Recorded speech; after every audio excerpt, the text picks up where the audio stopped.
So if I can ask all of you to get seated, we shall continue now. So I would also like to ask the people who are still out to come back into the room if they want to continue.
So, if you allow me, let me kick off the third part of our today's discussions meeting, which shall be dedicated to the practical experience in municipalities and animal shelters. So I would kindly ask you to get seated. Hope you enjoyed the lunch. Hope you didn't have too much to be able to pay attention what we'll talk about. Do not forget to get your headphones or headsets, because in the next part of our agenda, the foreign guests will be dominating, or they will be prevailing in numbers. So if you don't want to miss anything they want to say, and we already had the opportunity to hear it yesterday at the round table, that would be really a pity if you missed that. So let's start. First and foremost, we'll leave the floor, or we'll hand over the floor to the mayor of the city of Nymburk, Mr. Miloš Petera, and I kindly ask him to actually take the place at the rostrum and tell us more about his experience with the operation of the shelter the city or the municipality has established. So good afternoon, ladies and gentlemen. So in my contribution, I'd like to actually share the practical experience with respect to animal shelters, and then I would also briefly mention on the situation in the central Bohemian region and their experience with so-called environmental education, which is an integral part of that, in my opinion. So let me start by saying that the city of Nymburk has a population of 15,000, and basically the animal shelter has been established based following the fact that we have a municipal police that is actually in operation 24 hours a day, and it is the municipal police that is in charge of actually capturing the stray animals and putting them into the shelter. The location of the shelter is at the wastewater treatment plant, which is operated by the company operating the sewage system and water distribution system, and it is actually owned partially by the city, so it is actually quite easy for us to get it organized, because the employees of the wastewater treatment plant are also actually providing services to the animal shelter. The other advantage is that the site is quite big, so every single animal in the shelter is free to run around, because the wastewater treatment plant is fenced, so there's no risk of actually of dogs escaping. In order to make sure the employees have a correct attitude towards the dogs or animals placed in the shelter, we just wanted to make sure that our municipal policemen are actually very much in favor of animal protection. Because if there were people who didn't like animals, it would not bring the benefits we would expect. And I shall actually comment on the activities of our municipal police in a moment. On the next slide, I'd like to show you a few facts and figures. These are the numbers of dogs we actually get into the shelter, how many we actually return to the original owners. That's the second column. And the third column is the number of dogs that are actually distributed to new owners.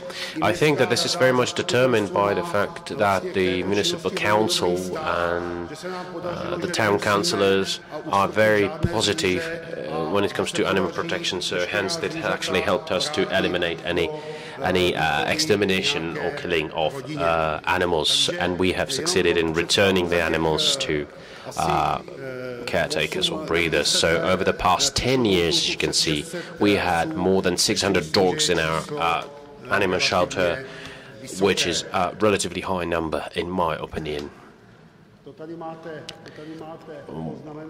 And as you can see on this slide, this is the summary of what I just said, 695 dogs over the past 10 years. Of course, the shelter is funded by the municipality from the budget we have. This is a great advantage, and the advantage is the fact that we operate the shelter through our municipal police, we do get feedback as well as information about how much it costs us to operate the shelter.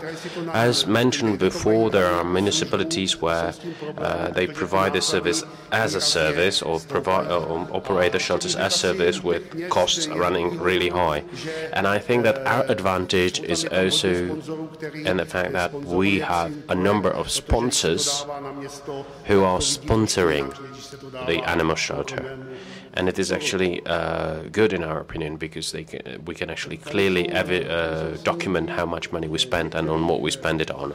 So these are pictures of some of the stray dogs that were actually put into our animal shelter. If the animal shelter is full, was fully occupied, we actually publish in the municipality our local paper, and we do have agreement with other papers that are being published in our city, and we can actually advertise for free, and we can actually advertise for the dogs we have in our shelter when looking for new owners. Everything is working well, as I have already said, but let me just say that the basic prerequisite is to have the people who like their job and who actually see it as a service and not only as their job. We are actually very successful because our municipal police, we have the commander and 12 officers, and the municipal police is actually headed by a female. So, and they have all very good relationships, the relations to animals. We also had a case of very aggressive dog. He was actually dangerous, and it was originally marked, or actually decided, it was originally decided to actually exterminate that dog, but one of the members of the police forces, or municipal police, decided to actually adopt this dog, and he was re-educated, and the dog is still actually with him and with her, and this is the lady that's taking care of this originally dangerous dog who's been retrained. This is more information about the financial side of the shelter. It's not big money, but it is not a problem for us to make sure the dogs get what they need and what they want. And we do not have any cost related to employees, because everything is paid for by the company that operates the sewage system and water main system. And now I get to the Central Bohemian region, although I'd like to spend a few more words on the city itself. As the member of the municipal council, we are of the opinion that in order to reduce the number of dogs in animal shelter, we need to actually raise the awareness among general public, and we start with the kids. And this is actually something that works very well.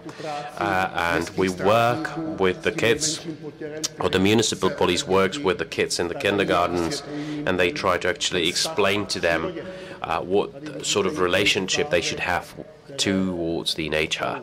And you've seen some of the pictures from the educational activities that we actually do. You got 4 minutes left. Okay, I'll speed up. And now let me briefly mention a few comments on Central Bohemian region, because I'm the deputy regional governor, and I was in charge of environmental policies. And a few years ago, we were actually thinking about how do we go about environmental education. And I think that we have actually managed to find one of the most successful models when it comes to the regional education. We have based our model on merging the environmental education with stations for handicapped animals, and there are 5 of them within the Central Bohemian region. They are actually here on this map, as you can see, and these stations for handicapped animals are actually providing sort of double type of service. So they actually take care of all handicapped animals. For example, the station in Pátek near Poděbrady receives anything between 1,100 to 1,200 animals, be it from eagle, or starting with eagle, all the way to otters and other animals. And besides that, they are also involved in the environmental education activities. And by making it possible for the kids to actually take care of handicapped animals, we are nurturing their relationship towards nature, and we expect that this sort of activity will inevitably lead to the lower number of animals being placed in animal shelters, and that the kids will have much better relation towards animal or environment, etc. We have 5 stations for handicapped animals, I have said, Vlašim, Rokycany, Votice, and we also have handicapped farm animals in this station in Votice. So we operate 5 stations. You can see how much it costs in terms of the region that actually funds these stations, and we cover as a region half of the cost, but we also do have a grant system. I do apologize. We also cooperate with various schools and educational facilities that are actually providing the environmental education, such as the Eco Grammar School in Poděbrady, etc. That's all from me. I hopefully have met the limit, and you were actually not only punctual, but you also saved some time. And I have a question.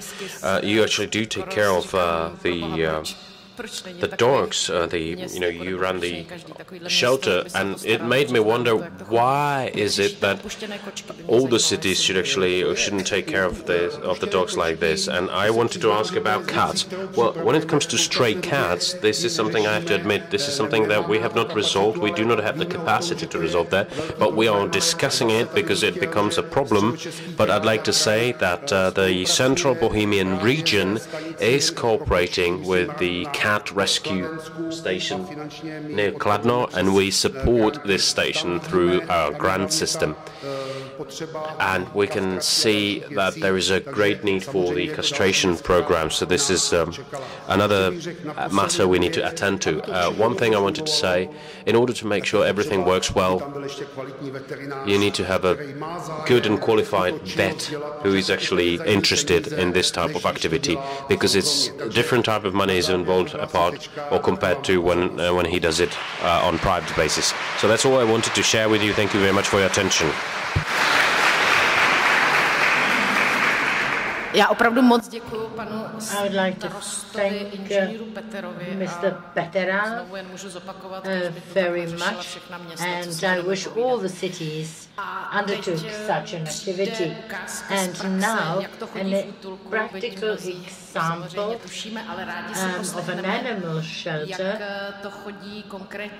in the city of Tachov, and the example will be presented by Gabriela Jegrova.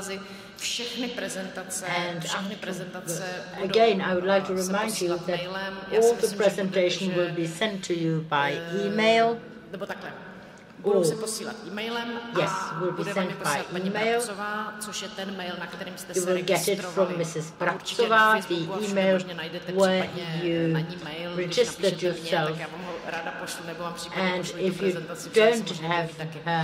Email, you can write to me. Organizační věc a teď prosím and Gabi, now jak to chodí v Tachově. Gabi Jäger about the animal shelter in Tachov.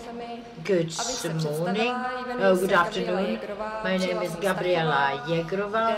I came here from Tachov, where I operate a dog shelter since 2008. Tachov is a small town.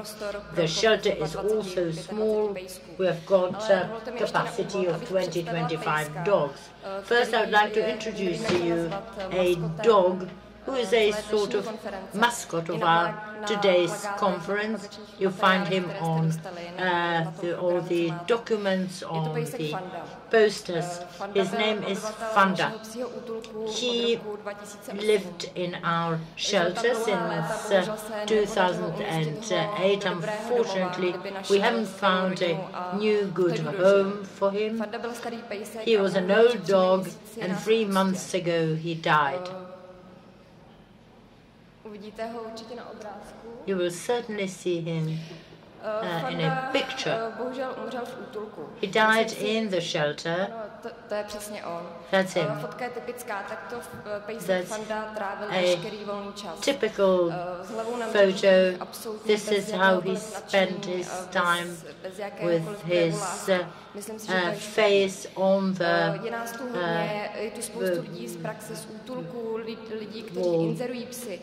And he was unhappy. There are many people who might want a dog, so don't allow the dogs to spend most of their life in a shelter. How does a dog get to a shelter? Very briefly. Either his owner dies and he gets to the shelter, he becomes part of the hereditary proceedings, and people place him in a shelter. This is what happens very often with us. Another example is that the owner doesn't want a dog anymore because he doesn't know how to handle him. For example, a bitch called Sarah, who was in our shelter, this is a dog who is aggressive and doesn't like other people than myself. Pejsek je na tom psychicky špatně, když je sám, vlastně nechce na vycházky, she's alone. When the dog is alone, he is unhappy. So we're looking for a bitch for him. So from one man who didn't want his bitch, he brought Sarah with us. He had her since he was a baby, a little puppy. The parents got divorced, the children went to school, so Sarah got to the guy who sent him to us. She's now happy in our garden. How the dog that gets into our shelter is a stray dog. Stray dog is a dog who is abandoned by his or her owner. And he's then caught and sent to us. The management of the community, or in this case municipality, must take care of a stray dog who must be then, and then sent him to a shelter.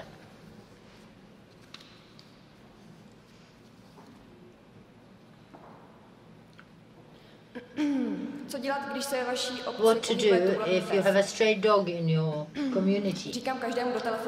I tell everyone who calls me to tell me there is a stray dog in their community. The community will then ask a municipal police to catch the dog and bring him to the shelter.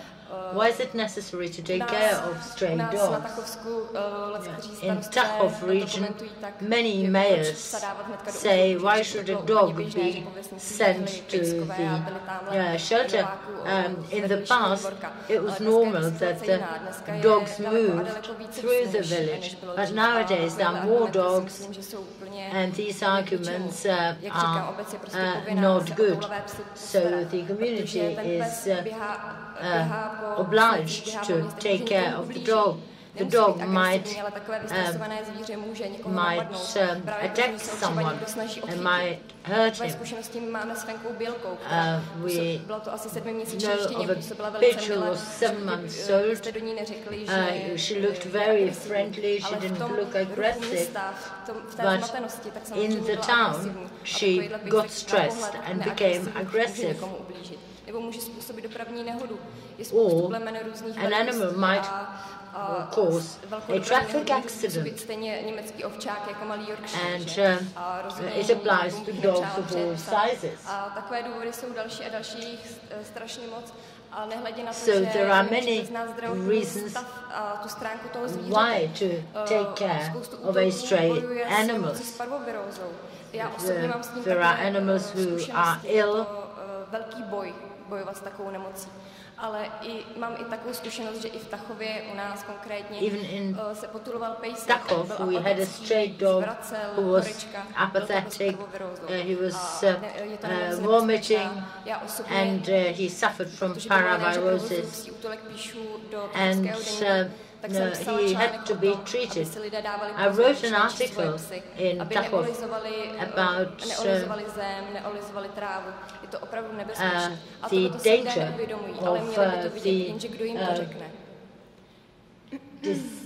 of catching the disease from the animals. Co dělat, když obec nic nedělá? Já se s tím setkávám What to do when the municipal councillors don't function? Kteří zde vystupovali, tak jsem tu několikrát slyšela, že ten postoj toulavého psa a obce je leckdy velice problems of stray dogs in communities can be very difficult. For example, the municipal police will not respond to the calls from citizens to catch a stray dog. They'll say, oh, that's a tiny little dog. We don't catch these. We catch only big species. Nevím, co jiného jim poradit, než podat trestní oznámení na obec, protože nekonala. If the community doesn't fulfill their obligation, you should file a suit against them. Ale všechno se dá domluvit a nejsou to statisíce. And the care for the dogs in the shelter doesn't cost hundreds of thousands. So, jak už jsem říkala, že pes nemusí vždycky skončit v útulku. Mnoho obcí má své záchytné dogs které nejsou vedeny jako útulek, ale slouží k nezbytnému zadržení zvířete na dobu nezbytně nutnou. Shelters, but they can be put in the fennels for temporary period. Proč ne? Minuta. And then there are towns like Stříbro, where the stray dogs are put in kennels, where the dog stays for a few days, and if the owner is not found, then the dog will be transported to our shelter. And I believe this is how it might function. Of course, if the owner is not found, then the dog will be sent to the shelter. But it's not pleasant for the dogs. The environment in the shelter is not the same as at home. Some communities, if they have stray dog, an expert will come there, they take a picture, my colleague Dana will take him home for a little time, and they find a new owner for a stray dog very quickly.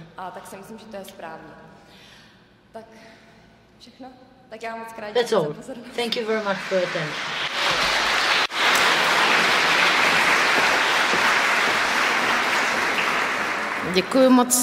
Thank you very much, Gabina, from Tachov shelter.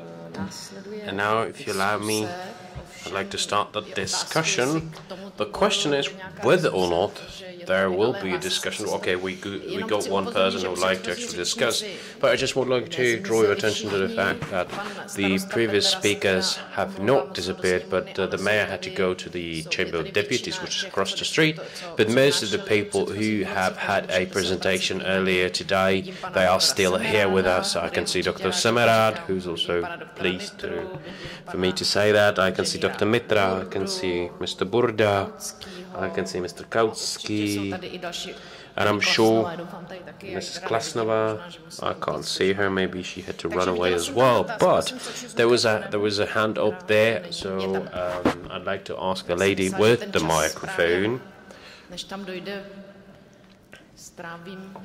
thought that she would actually bring in the microphone, but the person there is actually at the back, and if I can ask you if you can rise when you speak so everyone else can hear you. So good afternoon, my name is Tomáš Gregor and I am actually representing the horse emergency organization here. But my question was directed towards the mayor, but maybe I'll get an answer from somebody else. It looks at first sight that it's good that the municipality is taking care of the stray dogs and everything, and I wanted to ask the mayor if they do have a very high percentage of stray dogs which are returned to the original owner. And I wanted to ask him, is there a way, or is there a possibility for the municipality to inform and to warn the owners of the animals, of the dogs, that it is their obligation to make sure that the dogs need to be controlled so they do not actually bother the other inhabitants of the city? And if it's possible for the municipality to sort of warn the owners, or because then the other citizens might get a feeling, okay, so if the municipality takes care of stray dogs, I do not have to, pay attention to that. So that's one thing. The second thing I wanted to mention, the educational activities starting with the kids in the kindergarten, that's great. And the second thing that we are concerned, being the rescue service, not only for horses, but for all animals. Because if you are involved in emergency services for animals, there are no contingency planning procedures that would be incorporated into the regional integrated rescue system. So in case of floodings, for example, we've had a case last year in the zoo here in Prague when there were floods, so they had to actually take care of their kids. So there's no coordination as to the rescue of animals in case of floods, fires, etc. There's no vet control over how animals which are actually being rescued are marked, etc., and how they are returned to the original owners. So the contingency planning is something that is very behind the other countries. So, and this should be actually taken care of, especially on the level of the region, because this is the contingency planning for natural disasters is done on the level of the regions, and animals are an integral part of the society. They are living creatures, and this should also be taken care of in the contingency planning. Thank you. Thank you very much. Okay, I'll start from the back if you allow me, and Gabina will answer the question directed towards the mayor who had to leave. So we do not have any representatives of the rescue system, of the Czech integrated rescue system, but let me actually answer from following my experience on the project called or titled Protection of Citizens, where we actually were involved in contingency planning, and it is true that we came across this issue. There's no contingency planning for animal rescue in case of natural disasters. There's not even contingency planning for rescuing the guiding dogs, etc. And this is something that we were discussing with the representatives of the Czech Fire Brigade. And this is a very interesting topic for maybe yet another conference that could be organized. And I'm looking to Mrs. Brabcová, and she agrees that this is a very interesting topic, but there's definitely anything else we can actually say with respect to this topic, because we do not have any representatives from the integrated rescue system, but this is a great comment, and it shall be included in the conference proceedings that we need to actually consider this issue as well, because when we evacuate people in case of a big fire or something, well, people do have cats and dogs as members of their families, and they want to get them rescued the same way they are rescued. And then there is this topic of farm animals, which is also a big group of animals. So, and Gabina, if you can address the first part of the question. So, returning the dogs to the original owners, I don't know how does it work in Nymburk, but in Tachov, the municipal police has a record on the dog which was captured, place of capture, hour of capture. There is a picture of the dog attached, and if the original owner calls in, the dog is handed over. He's actually, we take a picture of the dog and the owner. It is actually included into the file and record. And if the owner picks up the dog, within half an hour or half a day, if the dog is actually in the animal shelter for a couple of days, the owner gets a fine. And if the dog is actually escaping from the owner is subject to higher penalties. But we are lucky with the municipal police officers who actually remember very well. So one of the police officers really has the knowledge of whose dog is which one. But we haven't had a case of a single dog running loose for 20-30 times in a row. It's very rare. But I think that this sort of record keeping makes sense, because then run around the square looking for the owner of the German Shepherd. If you know that the dog is belonging to somebody else in the city, it's easier to get in touch. So thank you very much for Gabina, thank you very much for replying to this question. Any other questions? There's one over there, and there was one more at the back. So good afternoon. My name is Milša Maskolenisová, and I am a co-owner of dog and cat shelter in Dřevnice, near Litoměřice. We have a very good shelter, and let me just briefly summarize what we are concerned about. There have been some complaints about the state veterinary authority. Of course, I do have some some objections to their work as well, but from the real life, I have to say that in Ústí region, we have a very good regional veterinary authority, but they are only good because we are good, and we are cooperating, because to actually issue an order for removal of 40 to 50 dogs and not to have a place where you put the dogs, that's always a problem. So we always try to cooperate, and we always try to actually put the dogs into the respective shelters, and we've already taken care of 2 horses as well. So that's what I wanted to say about the veterinary authority. Yes, they need to have more authorities and responsibilities, but it depends on who is in charge of the respective regional veterinary authority, because there are some people who don't want to do anything, basically. And this is simply a fact of life. We are aware of the fact that if you consider it, if they refuse to act, it's always bad. And the fact that we do not have anyone from the Ministry of Agriculture here at this conference to then, what shall I think about them? Shall I kick them in their face or what? I mean, and that's really true, in my opinion. As far as cities are concerned, or municipalities, we've never thought we would be misused. Because when we fight for the right of the animals, and they are actually living creatures and not a thing, and we never thought that we would be actually punished by the fact that if we change their status, they might lose their lives.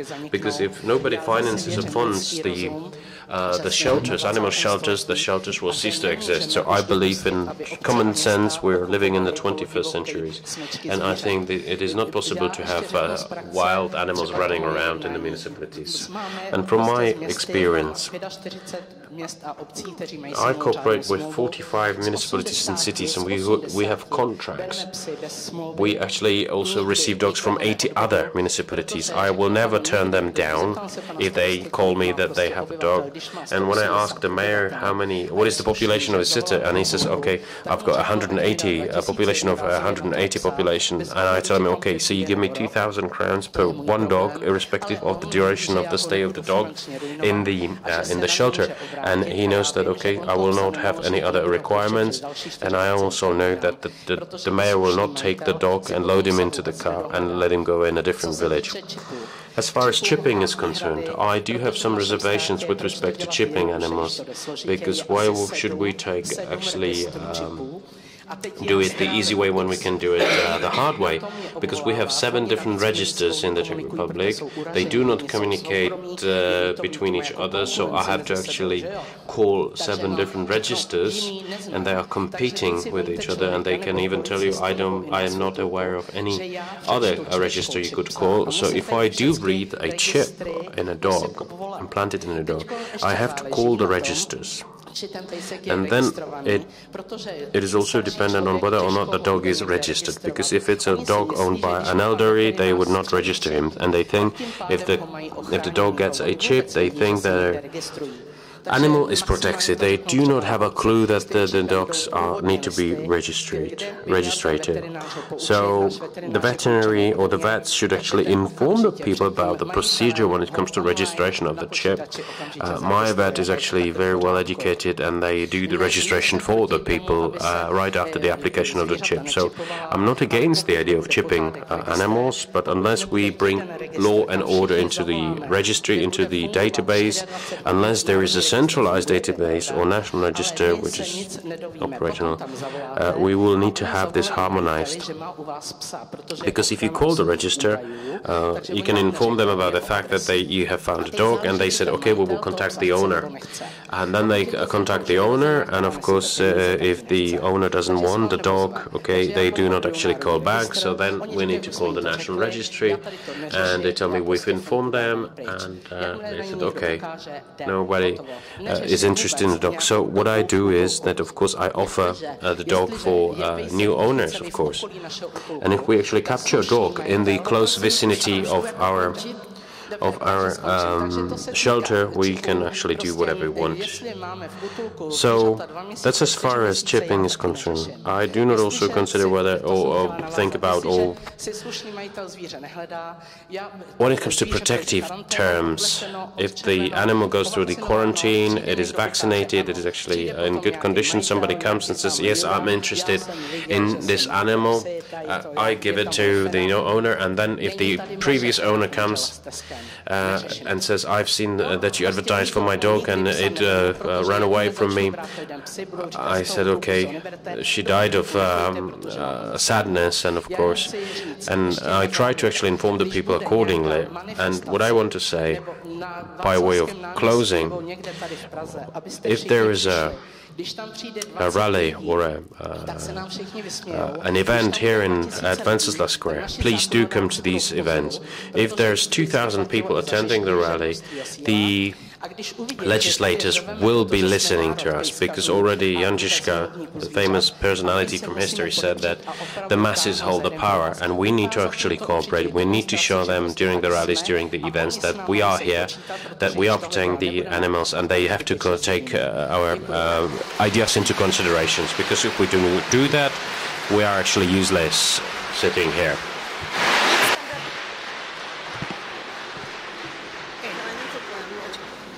Thank you. Unfortunately, we haven't got probably enough time. This was too long. Was quite harsh on you. But now, maximum 5 minutes per person. Okay? So I do apologize. I'll be hard. But I want to give floor to more people. Over there, we saw some hands raised at the back. Takhle by vždycky vystoupil jeden člověk a těm bychom měli po diskuzi, jo? Takže je to ku prospěchu věci, prosím, chápejme to. Please do understand the time limit. A stejně jako paní tady z Řepnického útulku, řekněte taky, co navrhujete, and tell us what you propose for the improved protection of animals. Good afternoon. I'm Věra Alačasová-Přibylová from the protective station for wild animals in Prague. We spoke about the integrated system in Prague. We have got a veterinary ambulance here. Unfortunately, Prague magistrates do ignore this station and do not cooperate.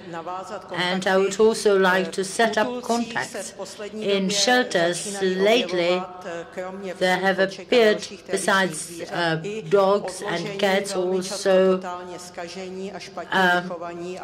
abandoned, badly brought up big parrots. At the moment, a parrot can be sold for half of the average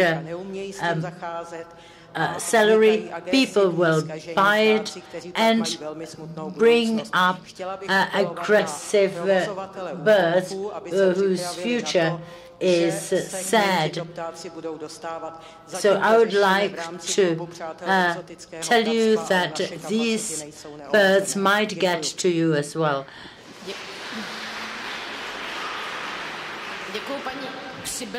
Thank you, Mrs. Přibylová, that you haven't used up all the time. Mrs.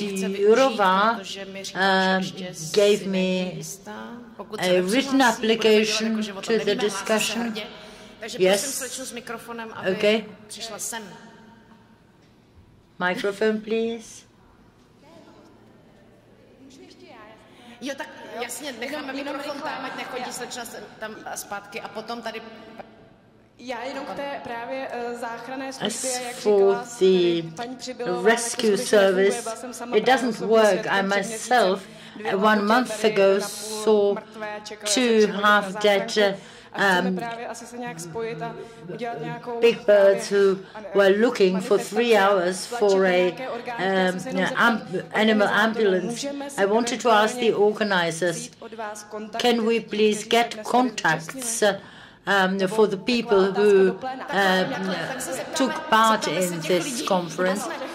So we'll ask them. This is Senate.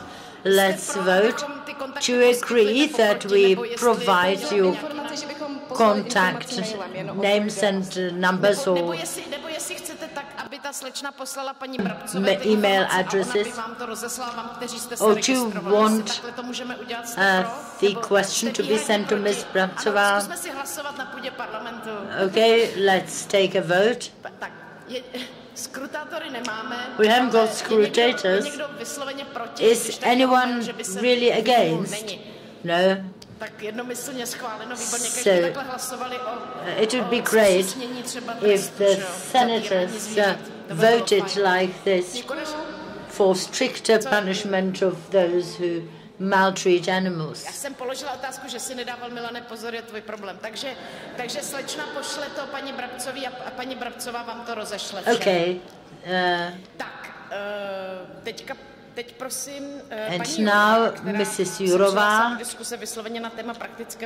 who wanted to speak about the practical experience of communities and shelters.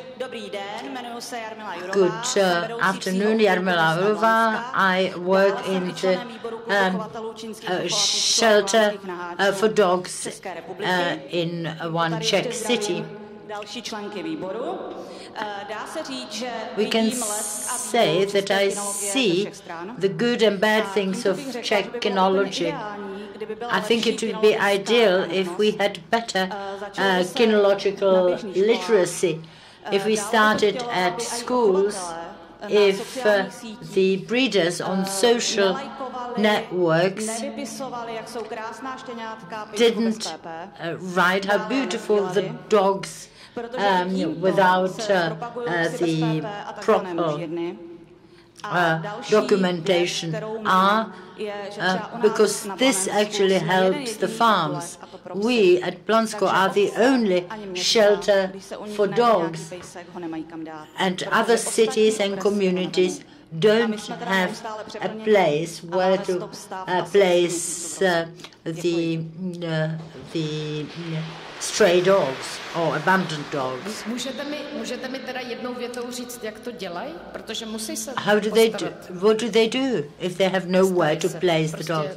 They don't take care. They transport the dog outside the community or to Brno, to the city of Brno. Yes. Well, that's a negative experience, Mr. Linhart. Just briefly, when it comes to chips, who is against chips? They say that the nature protectors are against chips because it hurts. I don't know whether they have ever been present a tattooage. There is because it hurts much more than placement of the chip. Yesterday, I took part at the roundtable discussion. Afterwards, with the foreign delegation, we went to dinner, and the whole time we spoke about chips, whether they should be applied generally to all the dogs, how to cooperate on international level.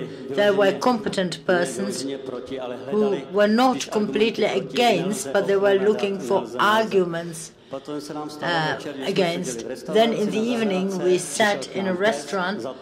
A stray dog came to us. We were looking for the solution. We called the municipal police. They gave us the connection to Troja station. In 15 minutes, a person came, caught the dog. He explained to us that Prague actually places chips to all the dogs without, and they have the scanners, and if a dog has got a chip, in the morning I found out that the dog was back with his owner. If you want to do something, you will find a way how to do so. So if there are towns where chips are compulsory, why not to do it everywhere? I mean, it could be made compulsory in the whole country. And it's up to us to exert pressure on the legislators. It's